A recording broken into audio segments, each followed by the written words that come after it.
भगवान श्री कृष्ण कहते हैं कि बुढ़ापा इस संसार में हर मनुष्य का एक अटल सत्य है। गरीब हो या धनी, राजा हो या प्रजा, चोर हो या साधु, सभी को एक न एक दिन इस रास्ते से गुजरना ही है।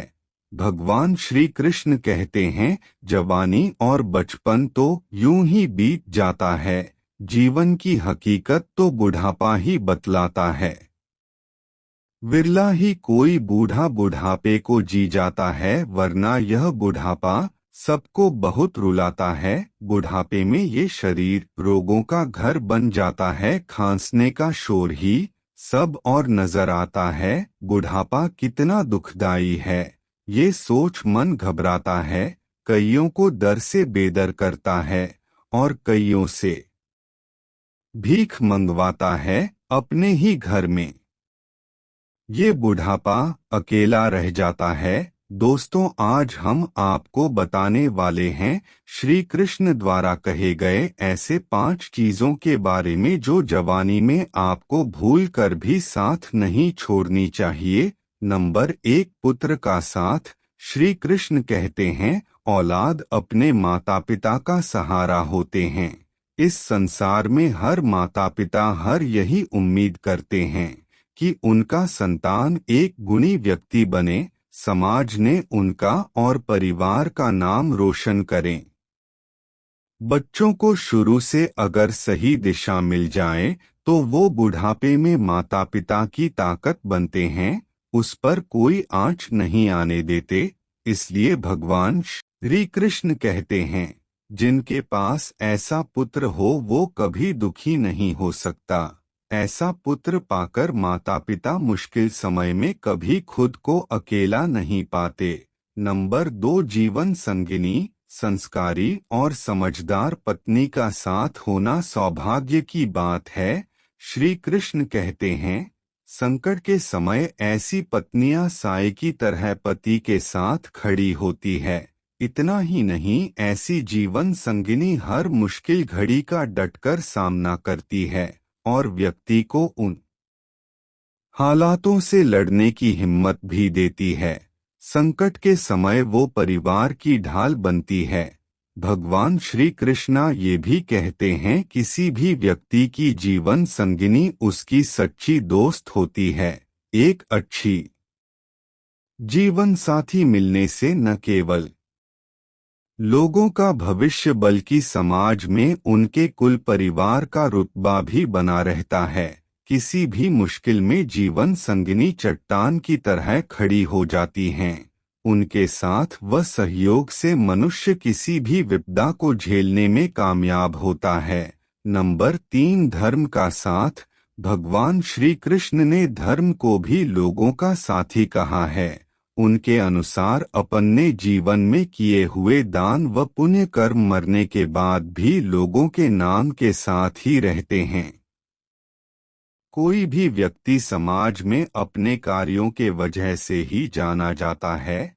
अच्छे कर्म करने वाले लोगों को समाज सदैव ही याद रखता है और बुढ़ापा सुख चैन से कटता है। नंबर 4, धन का साथ। भगवान श्री कृष्ण कहते हैं कि मनुष्य को हमेशा धन का सदुपयोग करना चाहिए। इससे आपको बुढ़ापे तक परेशानी नहीं होती है।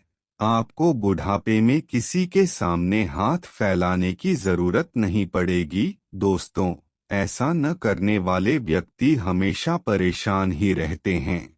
इसलिए धन का सदा सदुपयोग करें। नंबर 5, भगवान श्री कृष्ण कहते हैं कि बुढ़ापे में आपको रोटी आपकी औलाद नहीं, आपके दिए हुए संस्कार ही खिलाएंगे।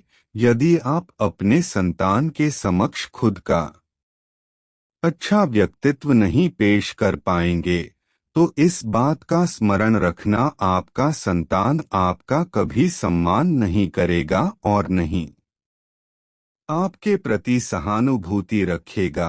आप जैसे संस्कार अपने परिजनों या माता पिता के साथ करते हैं, आपके औलाद बड़ा होकर वही आपके साथ निश्चित तौर पर दोहराएगा। नंबर 6 श्री कृष्ण कहते हैं, यदि आपको अपने बुढ़ापे को सुख और शांति के साथ बिताना है तो आपको एक मददगार की तरह पेश आना चाहिए। इस संसार में एक व्यक्ति का कर्तव्य यह है कि किसी की भी मदद यदि आपके संभव में है तो आपको करनी चाहिए। आपकी आज की मदद आपके कल का संवारती और ये आपका सबसे बड़ा कर्तव्य है। नंबर 7 भगवान श्री कृष्ण कहते हैं, मनुष्य को कभी भी अपने पद का घमंड नहीं करना चाहिए। अगर आप बड़े पद पर हो तो किसी भी मनुष्य को छोटा एवं तुच्छ बिल्कुल न समझे, क्योंकि एक आम या छोटा व्यक्ति भी एक बड़े राजा को बर्बाद कर सकता है।